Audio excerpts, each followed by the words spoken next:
오늘은 이명직 목사로부터 우리에게 7번째 시간인데 교파관이라고 하는 목사님의 설교가 있습니다. 그래서 그 설교를 가지고 우리가 그동안 궁금하게 생각하던 것들, 또 우리가 입장 정리를 좀 해야 될 필요가 있어요. 우리는 기독교 대한성결교회의 한우리교회 성도들이죠.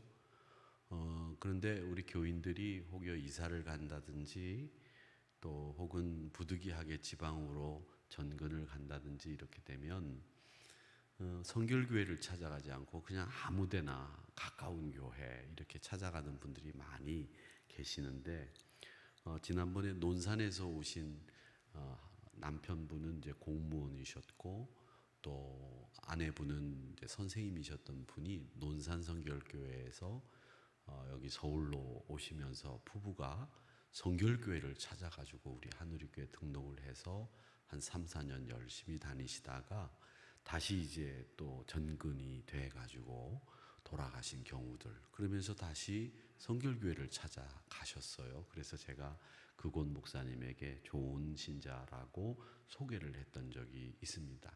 이렇게 특별한 경우 외에는 많은 분들이 그냥 가까운 교회, 그냥 뭐 아무 교회나 가면 되지 이렇게 생각을 합니다. 물론 뭐 그 교회가 이단이 아닌 이상 어느 교회를 가든지 그곳에 예수님의 구원의 사역을 증거하고 복음의 능력이 나타나면 별로 문제가 없습니다. 그러나 우리 기독교 대한성결교회 교인들은 조금 이 교파 의식이 있었으면 좋겠다 이런 생각을 가지고 있는데, 우리 개신교회는 여러 교파가 있습니다. 기독교의 대표적인 교단이 장로교회죠. 그 장로교회는 그냥 장로교회라고만 돼 있는 게 아니라 통합과 합동이라고 하는 큰 장로교 두 교파가 있습니다. 이 합동이라고 하는 교단은 신학교가 총신대학교, 이 사당동에 있는 총신대학교가 합동 측 신학교입니다. 그리고 통합 측이라고 하는 우리나라에서는 제일 큰 장로교단이 있죠. 그게 통합 측입니다. 그 통합 측 교단은 신학대학이 장로교 신학대학이라고 해서 광나루 신학교라고 하는 저기 강나루에 있는 워커힐 앞에 있는 신학대학이 통합 측 신학대학입니다. 이렇게 우리나라에서는 교단으로는 장로교회가 제일 크다면 그 장로교회 제일 큰 교단 두 개가 합동과 통합이다 이렇게 보시면 되고, 합동은 총신 측, 통합은 이제 소리를 갑자기 또 키워서 저를 깜짝 놀라게 하려고 통합 측은 장로교 신학대학이 제일 큰 교단이다 이렇게 생각을 하시면 되고, 장로교에서는 이제 세 번째로 큰 교단이 고신 측입니다. 이 고신은 부산이 본거지입니다. 이 부산이 본거지라 부산의 장로교회는 거의 거기가 큰 교회들이 고신측 교회들입니다. 서울에는 고신측 교회 중에 유명한 교회가 경향교회라고 저기 김포 들어가는 입구에 있었던 교회가 이 경향교회가 고신측 교회입니다. 이렇게 합동측, 통합측, 고신측, 이게 장로교단의 제일 큰 교단 세 개고요. 요즘에 이제 많이 이렇게 부상되고 있는 장로교 교단이 백석측이라고 하는 이 백석대학교를 중심으로 한 교단이 백석측이라고 하는 교단이 있습니다. 그 다음에 굳이 장로교에서 하나 더 꼽자면 대신측 장로교회가 있습니다. 이 대신측은 부산에 있는 호산나 교회가 대신측이고요. 또 이 대신측은 새해된 교회 소강성 목사님이 대신측 목사님이셨죠. 그러다가 이제 통합이 되면서 합동측으로 들어오셔서 총신측에 이제 들어가 있지만, 원래 목사님은 대신측에서 공부를 하시고 총신이나 장로교 신학을 나오신 분이 아니다 이렇게 보시면 되겠습니다. 이게 장로교단이 그렇게 돼 있다 이렇게 두면 되고, 그 다음에는 이제 우리 한국의 두 번째 교단이 감리교회입니다. 여러분 잘 아시는 광림교회라고 하는 교회가 가장 대표적인 감리교회고, 이 감리교회는 초창기 선교사님들이 인천과 충청북도를 감리교회가 맡아서 전도를 하기로 했기 때문에 지금도 인천과 충청북도 쪽에는 감리교회가 굉장히 세가 셉니다. 그러니까 큰 규모의 교회들이 많습니다. 그래서 감리교회가 인천과 충청북도에 선교지를 정하고 선교했다. 감리교회는 이 감리교 신학대학은 서대문에 있습니다. 우리 독립문 성결교회가 있던 그 밑에 내려가 보면 동명여고라고 하는 곳이 있는데 야간은 저쪽에 있었고 주간은 우리 서대문에 있었는데 그 뒤에 가보면 거기에 감리교 신학대학이 지금도 있습니다. 자, 그 다음에 세 번째 교단이 성결교회입니다. 기독교 대한성결교회이지요. 근데 이 기독교 대한성결교회는 예수교 대한성결교회와 기독교 대한성결교회 두 개로 나눠져 있습니다. 이 교단이 원래는 하나였는데 1961년 KNCC라고 하는 NCC에 가입하느냐 말아야 되느냐, 이게 세계교회연합이라고 하는 곳인데 여기에 가입하자 말자 이런 것 때문에 치고받고 싸우지는 않았지만 교단이 그것 때문에 분열이 됐습니다. 그래서 예수교 대한성결교회가 생겼고 기독교 대한성결교회가 생겼는데 우리 독립문교회도 이게 분열이 될 때 예수교 대한성결교회로 갔다가 대부분이 예수교 대한성결교회로 가셨다가 다시 통합하면서 기독교 대한성결교회로 왔습니다. 그 예수교 대한성결교회 1차 제1회 총회를 어디서 했었느냐면 제가 전에 목회했던 그 교회 동광교회라고 하는 교회에서 제일 첫 번째 예수교 대한성결교회 총회를 열었습니다. 그 예수교 대한성결교회는 보수적이고 반공사상이 투철하고 복음주의적이고 또 하나님의 말씀대로 살기로 이런 아주 투철한 기독교 대한성결교회 지금의 정신을 가지고 있었기 때문에 많은 교회들이 예수교 대한성결교회로 갔다가 교단이 통합하면서 기독교 대한성결교회로 넘어왔습니다. 그래서 지금 저희는 기독교 대한성결교회 한우리교회라고 합니다. 그래서 우리 한국에는 교단으로 3대 교단을 장로교, 감리교, 성결교 이렇게 꼽습니다만은 지금은 교인수로 따지자면 저희들이 한 6위 내지 7위 정도 됩니다. 3위가 안 됩니다. 순복음교회가 있고요. 침례교회가 또 치고 올라왔죠. 그렇게 하고 백석교단이 올라와서 저희가 한 7위 정도 통합, 합동, 감리교, 백석, 순복음 그 다음에 저희 아니면 뭐 이렇게 꼽는 정도 6, 7위 정도 되는 그런 상황입니다. 이게 사실 우리 기독교 대한성결교회가 더 부흥해야 되는 그런 상황인데 이명직 목사님은 이 교파에 대해서 어떻게 이야기를 하셨느냐면 굉장히 긍정적으로 이야기를 하셨습니다. 뭐라고 말씀하셨는가 하면 당파심을 떠나 공평한 안목으로 교파라는 것이 어떠한지를 말하여 각 교파 중에 하나님의 섭리가 숨겨져 있음을 알아내려고 한다. 그러면서 이 이명직 목사님은 장로교든 감리교든 성결교든 어떤 교단이든지 간에 그 교단에는 하나님의 섭리가 숨겨져 있다. 이렇게 이야기를 하시면서 각 교파가 긍정적인 교파로서의 역할을 하고 있다. 이렇게 말씀을 하셨습니다. 우리 개신교인들도 그런 얘기를 많이 하지 않습니까? 야, 우리 개신교회는 교파가 너무 많아. 이렇게 얘기하시는 분들 많습니다. 가톨릭은 하나인데 이건 모르는 얘기입니다. 가톨릭 하나 아닙니다. 굉장히 분파가 많습니다. 여러분, 가톨릭 가운데에서도 지금 아시겠지만 이 서강대학교, 저희 딸아이가 나온 학교라서 이 말씀을 드리는 건 아닙니다만은 서강대학교하고 천주교하고 서강대학교는 가톨릭 신부가 총장입니다. 그런데 이 서강대학은 가톨릭이면서도 한국 서울대교구나 한국교구의 지배를 받지 않습니다. 왜? 전혀 다른 교단이기 때문에 그렇습니다. 가톨릭은 우리가 보기에는 하나 같아 보이지만 전혀 다릅니다. 그 안에는 수많은 교파들이 가톨릭에도 있다는 겁니다. 그 중에 가장 대표적인 파가 베네딕트회라고 하는 곳이 있습니다. 그러니까 분도라고 하죠. 한국말로 바꾸는 그 분도, 외관에 그 중심이 있지요. 그 본거지가 있습니다. 그 분도라고 하는 말이 베네딕트를 한국말로 바꾼 말인데, 그 베네딕트 파가 있고 그 다음에 도미니크 파가 있고 많은 파들이 그렇게 나누어져서 서로 나누어져서 활동을 합니다. 그러니까 부산에 가보면 메리놀 병원이라고 하는 카톨릭 병원이 있는데, 그 병원은 카톨릭 병원이지만 성모병원하고는 완전히 다른 곳입니다. 그러니까 안으로 겉으로 볼 때는 하나인 것처럼 보이지만 천주교도 상당히 많은 분파들이 따로 그들만의 행동을 하고 있고 그들만의 교리에 의해서 움직이고 있다. 도미니크, 베네딕트, 그 다음에 많은 교파들이 있다. 이렇게 보시면 됩니다.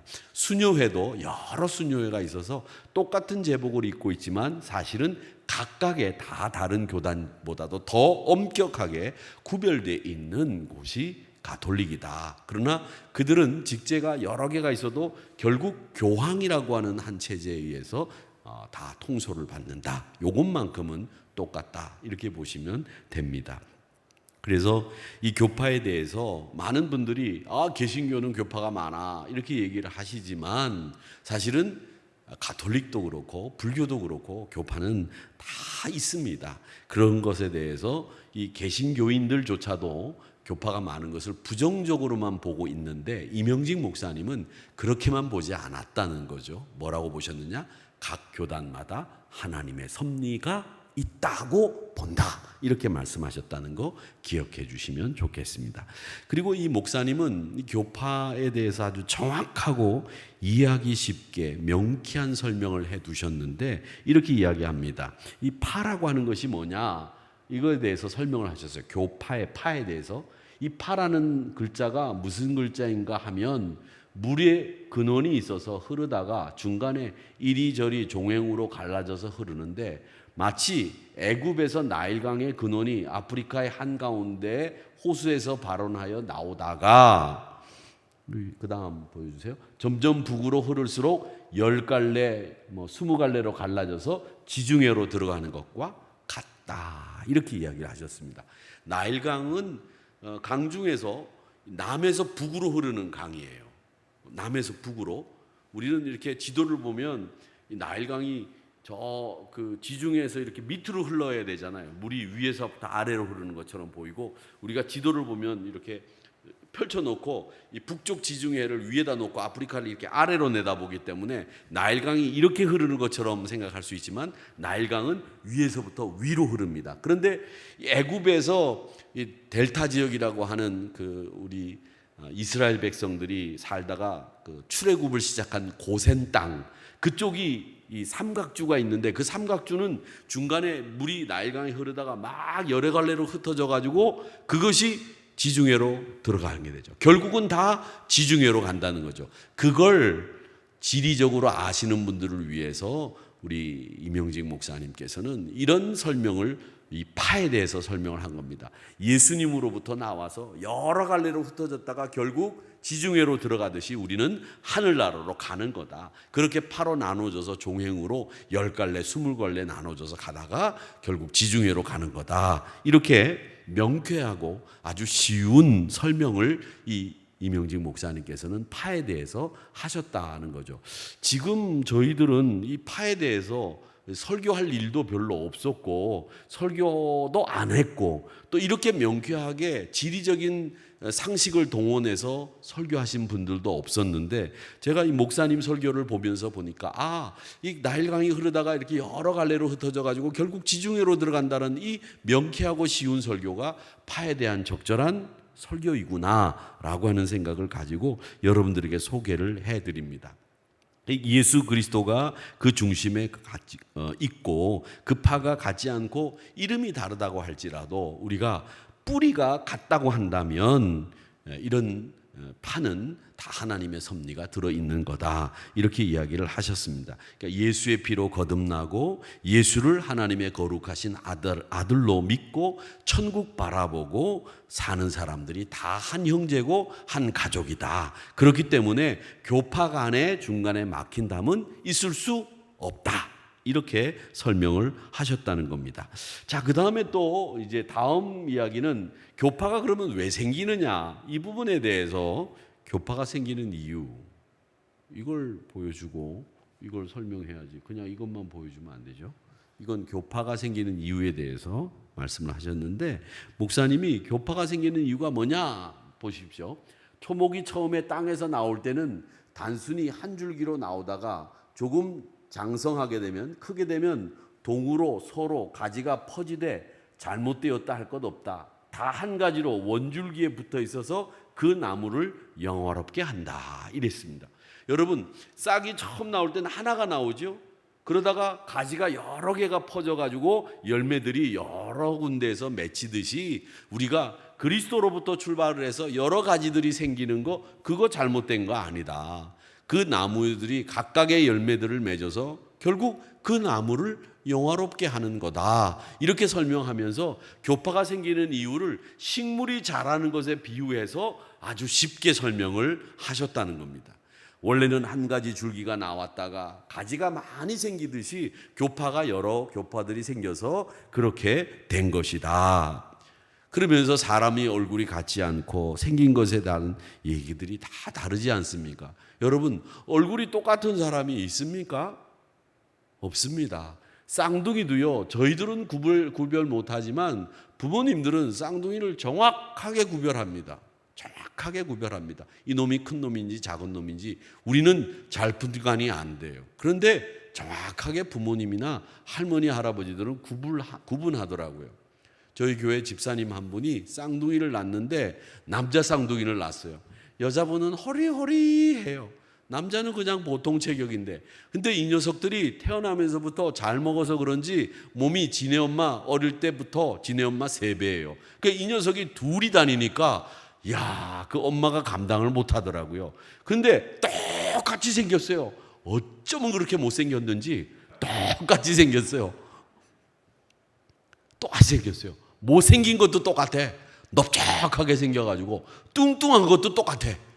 그런데 자기 엄마는 정확하게 알더라고요. 이놈이 큰 놈인지 작은 놈인지. 못생겼다고 해야 되는 거라면서요. 아이들은, 옛날 어른들이 그러셨잖아요. 못생긴 아이들이 요즘 세상에 어디 있습니까? 다 이쁘지요. 다 이쁘죠. 저는 지금까지 태어나서 아이들 보면서 못생겼다고 하는 건 오늘 처음 말한 거예요. 제가 여러분 주위로 환기시키기 위해서 말씀드렸지. 아이들은 다 이뻐요. 그 영혼이 순수하고 말이죠. 너무 아름다워요. 쳐다만 봐도 좋아요.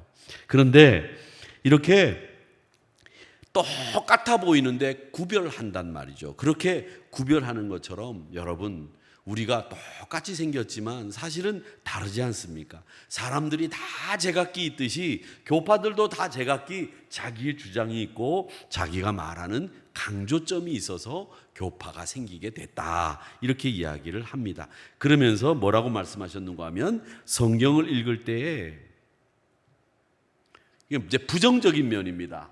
잘 조화시키지 않고 자기가 먼저 느낀 부분에만 치우쳐서 공평하지 않게 설명하고 주장하는 가운데 교파라는 것이 많이 생겼다, 이렇게 얘기를 하시면서 교파가 가지고 있는 긍정적인 면은 각 교파마다 하나님의 섭리가 있다.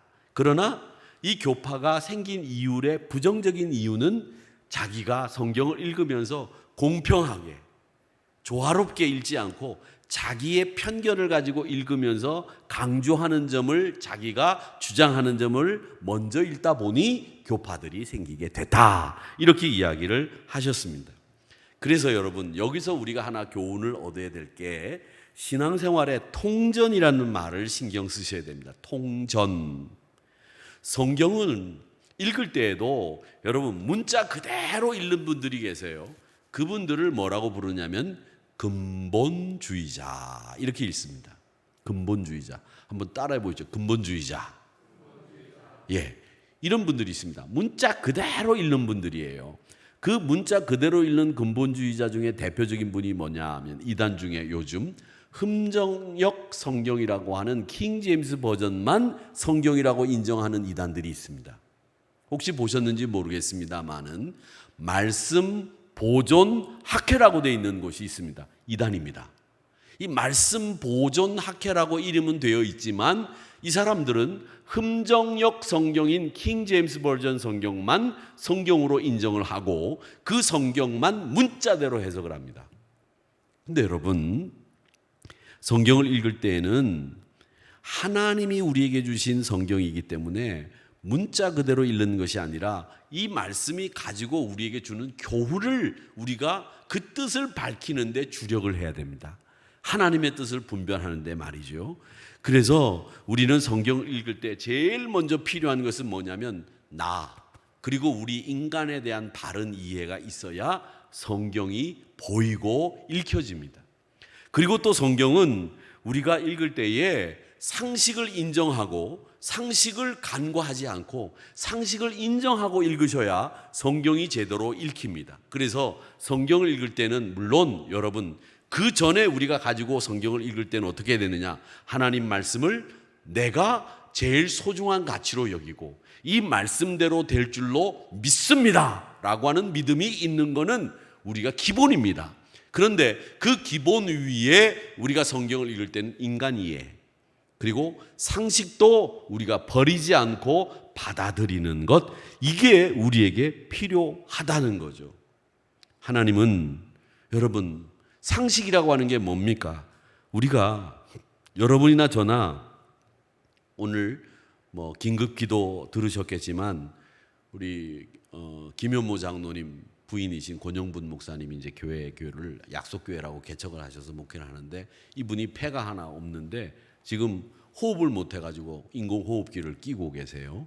그래서 저는 굉장히 위중한 상황으로 판단을 하고 이제 전화를 하고 이렇게 했는데 그래도 이제 인공호흡기를 띄고 산소호흡기를 이제 꼈다고 하는데 저희들이 이 인공호흡기를 끼고 아침만 해도 어려웠는데 중보기도 팀들이 기도하고 난 뒤에 인공호흡기를 띄고 산소호흡기로 바꿨어요. 이거 하나님의 역사라고 저는 생각해요. 저는 이렇게 기도하면 병이 낫는다는 걸 믿습니다. 그게 우리 기독교 성결교회 신유의 복음이에요. 그런데 또 하나 하나님이 기도를 통해서도 고치시지만 의사와 약을 통해서도 고치신다는 걸 저는 믿습니다. 이게 상식입니다. 이 상식을 고려하지 않는 분들은 정상적인 신앙생활을 한다고 볼 수 없습니다. 약도 하나님이 만드신 거고 의사도 하나님이 지으셨습니다. 그리고 하나님이 기도하는 가운데 병도 고쳐 주십니다. 그런데 기도해도 병이 낫지 않을 수도 있다는 걸 또한 저희는 압니다. 이게 우리의 상식이에요. 그래서 극단적인 종교에 빠진 분들 가운데에서는 약을 거부하고 병원도 거부하고 수혈도 여호와의 증인처럼 거부합니다. 상식에 반하는 일들이죠. 이건 참된 믿음이 아닙니다. 자기들이 올곧은 믿음이고 자기들이 순수한 믿음이라고 생각할 수 있지만 그건 틀린 믿음입니다. 그건 하나님의 능력을 제한하는 분들이에요. 하나님이 온 우주 주제에 만유의 주제라고 하는 걸 부인하는 거예요. 하나님은 이 세상에 그 어느 것도 주인이 아닌 것이 없습니다. 모든 것의 주인이십니다. 이걸 믿으십니까? 그렇습니다. 그렇기 때문에 하나님은 믿지 않는 의사라고 할지라도 그 의사를 통해서 역사하시거든요. 그 약이 비록 믿는 사람이든 안 믿는 사람이든 그 사람이 발견했다고 하더라도 그건 하나님의 것입니다. 왜? 온 우주가 하나님의 것이기 때문에 거기에서 우리가 고칠 수 있는 걸 발견하게 만드신 것도 하나님이신 거예요. 저는 이번 봄에 신천성결교회 장로장립식을 하는데 제가 잘 아는 분이 장로장립을 하시더라고요. 그래서 제가 얼마나 반가웠는지 몰라요. 저 이 코에 있는 뇌하수체 종양 담당 의사이신데 알고 보니까 신천교회 집사님이셨어요. 그래서 제가 이렇게 들어가면 실실 웃으셔요. 그러니까 저를 알고 있었던 거야 보니까. 그러면서도 당신은 신천교회 다니다가 이제 장로 된다는 얘기를 안 하시군 말이죠. 그리고 난데 제가 들어가면 웃으시더라고요. 그래서 이 양반이 왜 웃나 그랬더니 말이죠. 여러분, 그분이 예수를 믿어서 저는 더 좋습니다마는 안 믿어도 그분은 하나님이 만드신 분입니다. 예수를 안 믿어도. 그러니까 하나님의 것이란 말이죠. 그렇기 때문에 여러분 잘 들으세요. 마태복음 12장 39절에 보면 예수님이 뭐라고 말씀하셨는가 하면 바리새인들이 표적을 구하니까 음란하고 악한 세대가 표적을 구한다, 그렇게 말씀하셨습니다. 그리고 내가 너희들에게 보여줄 것은 요나의 표적밖에 보여줄 게 없어, 이렇게 이야기하셨어요. 이 말은 뭐냐면 우리의 표적은 뭐냐? 우리의 표적은 여러분 뭡니까? 우리의 표적은 두 가지예요. 기억하십시오. 십자가 그리고 부활. 이게 우리의 표적이어야 됩니다. 병 고친 건 표적이 아니에요. 그건 사인이고 하나님이 우리를 사랑하시고 우리에게 그런 은혜를 베풀어 주신다는 거지. 우리의 진짜 표적은 뭐냐? 십자가.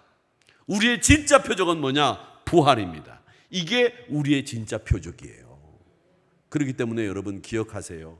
우리가 병 고치는 것에 현혹될 필요 없습니다.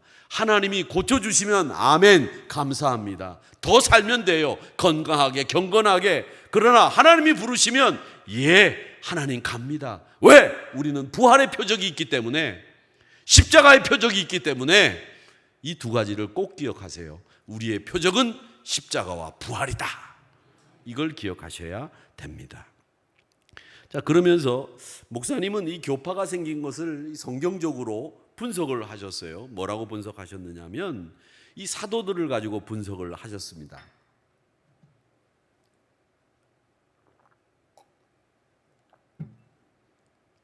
그러면서 뭐라고 얘기하셨느냐면 베드로 사도는 베드로 전후서에서 소망을 이야기했다.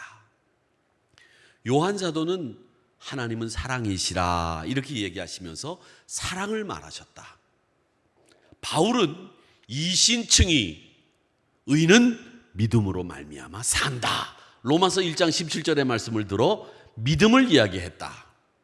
그리고 야고보 사도는 행함이 없는 믿음은 죽은 믿음이다 이야기를 하면서 실천을 강조했다.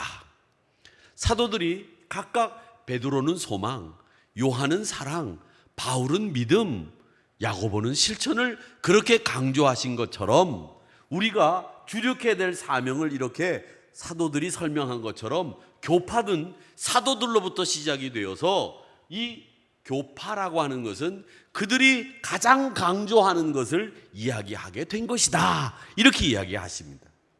성경을 보면서 우리가 강조하는 게 있잖아요.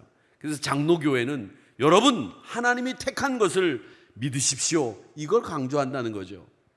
성결교회는 여러분 하나님은 거룩하시니 우리도 거룩하게 살아야 됩니다, 이걸 강조하고 있다는 거죠. 감리교회는 하나님은 정확하고 빈틈이 없는 분들이니 우리도 하나님처럼 정확하고 빈틈없이 경건한 삶을 살아야 됩니다, 이렇게 이야기한다는 거죠. 이렇게 강조하는 것들이 장로교회와 감리교회와 성결교회가 사도들이 소망을, 사랑을, 믿음을, 실천을 강조한 것처럼 그렇게 강조하고 있다, 이렇게 긍정적으로 설명하셨다는 겁니다. 여기서 우리는 여러분 분명하게, 이건 아직까지 설명 안 할 건데, 교훈을 받아야 될 게 있습니다. 교훈을 받아야 될 거. 여러분 내 것도 옳지만, 우리 신앙생활 하면서 내 것도 옳지만 남의 것도 옳아요. 이게 예수 믿는 사람들이 가지고 있어야 될 생각입니다. 나만 옳고 넌 틀렸어, 이렇게 말하지 말라는 겁니다. 사도들도 사랑을 이야기했다고 해서 틀린 게 아닙니다. 믿음을 이야기했다고 해서 사랑을 이야기하는 사람 입장에서 틀린 이야기가 아니었죠. 실천을 강조한 사람은 믿음을 강조하지 않았습니까? 아닙니다. 실천을 더 강조했을 뿐인 겁니다. 그러니까 여러분 우리가 성경에서 이 말씀에 위배되지 않는 이상은 너도 맞고 나도 맞다, 이게 우리 신앙생활 하는 데 있어서 상당히 중요한 우리의 기준이 될 수 있다는 거죠. 여러분 찬송을 하시는 분도 헌신하는 거고 주방봉사도 헌신이고 다 헌신이에요. 그런데 주방봉사 하시는 분들은 땀 흘리면서 주방봉사 하신다고 성가대에 앉아 있는 것들이 말이야 내려와서 봉사는 안 하고 말이지, 이렇게 얘기하실 필요 없고요. 또 성가대에 앉아 있는 분들이 주방 봉사만 할 줄 알지 지네들이 성가대에 와가지고 한번 노래를 불러봤어. 이게 얼마나 어려운 줄 알아. 지네는 1시간만 봉사하면 되지, 우리는 와서 연습도 하고 또 주일날 나서 찬양도 하고 끝나고 또 악보도 갖다 놓고 가운도 바꿔야 되고 말이지. 할 일이 얼마나 많은데 말이지. 다 얘기할 게 있잖아요. 아니에요. 성가대도 맡고 주방 봉사하는 것도 맡고 글로리아 성가대도 맡고 두나미스 성가대도 맡고 다 맡는 거예요. 다 헌신하는 거지요. 노는 겁니까? 아니잖아요. 그러니까 우리 하누리 교회는 이 이명직 목사님이 이 말씀하신 것을 보면서 아, 그렇다.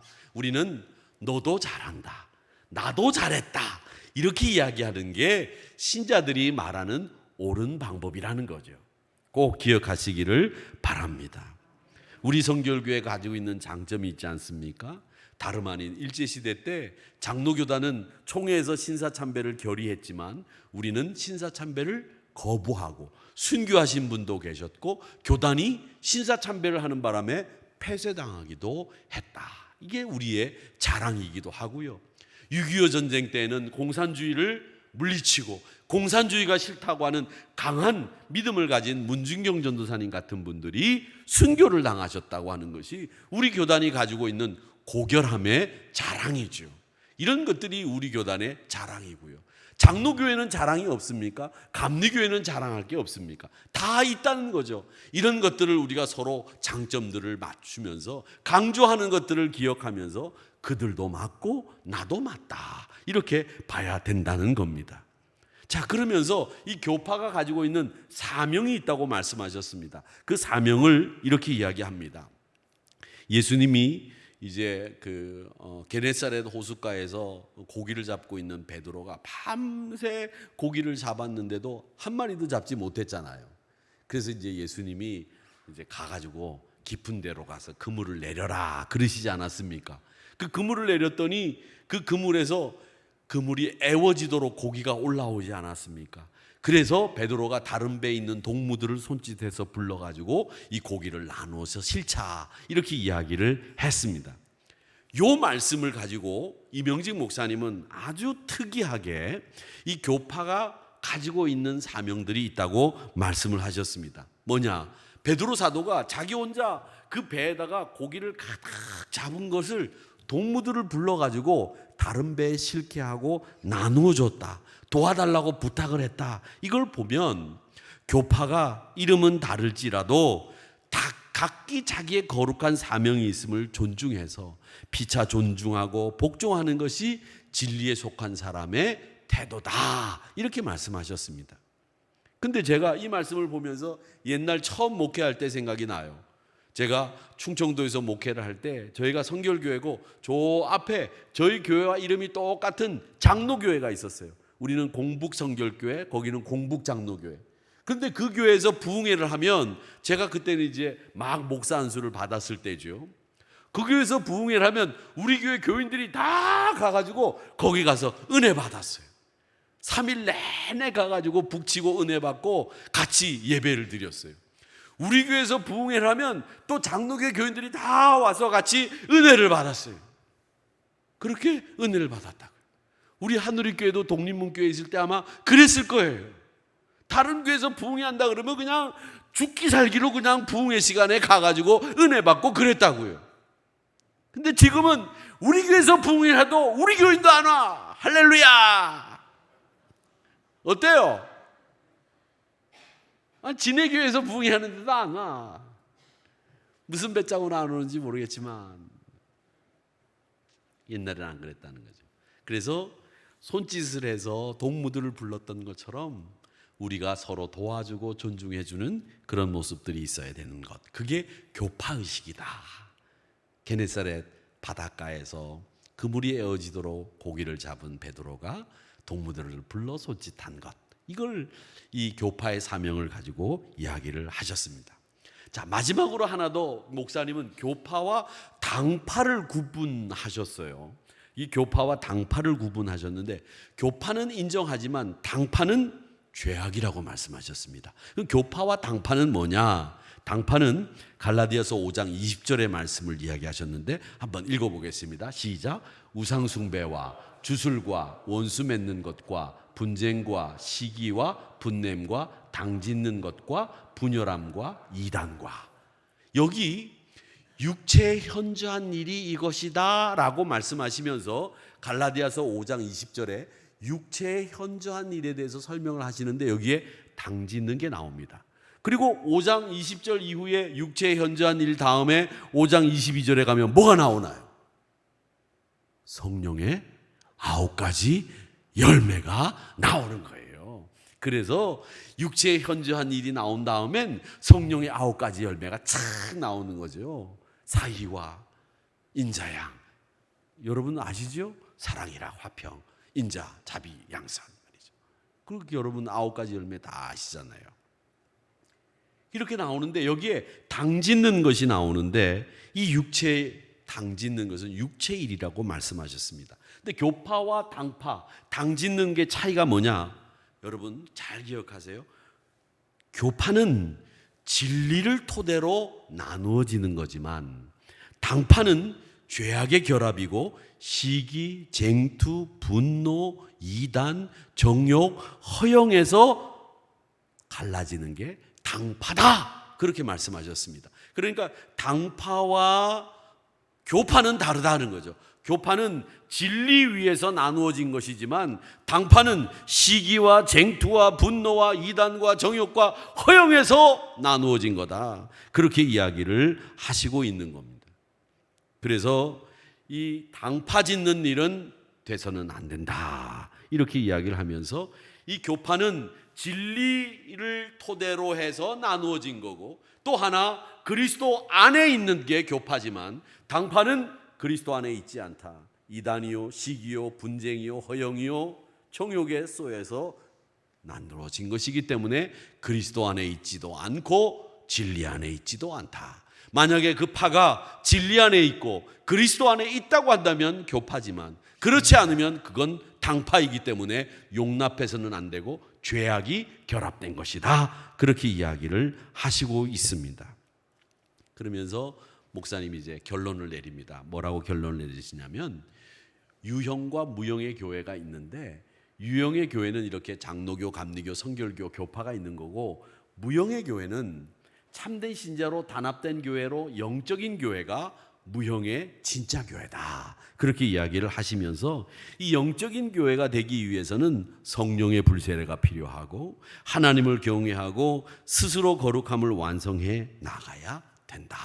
스스로 거룩함을 완성해 나가는 교인들이 영적인 교인들이다. 내가 됐다고 생각하지 않고 내가 섰다고 생각하지 않고 넘어질까 주의하면서 더 견고히 세워져 가는 성도들이 되는 교회와 성도들이 영적인 교회와 성도들이다, 이렇게 말씀하시면서 교파가 다르다고 원수처럼 여기지 말고 그리스도 안에서 한 지체가 된 것을 힘써 지키는 일을 하라, 이렇게 이야기하시면서 결론을 로마서 5장 15절의 말씀으로 결론을 내리고 있습니다. 그 로마서 5장 15절의 말씀이 뭐냐 하면, 만일 서로 물고 먹으면 피차 멸망할까 조심하라, 이 말씀으로 결론을 내리면서 교파가 달라도 한 지체임을 잊지 말고 서로 물고 뜯지 말고 서로 존중해주고 동물을 불러오라, 그렇게 고기를 나누어주던 베드로처럼 이렇게 서로 도와주는 이런 교파들이 돼야 되고,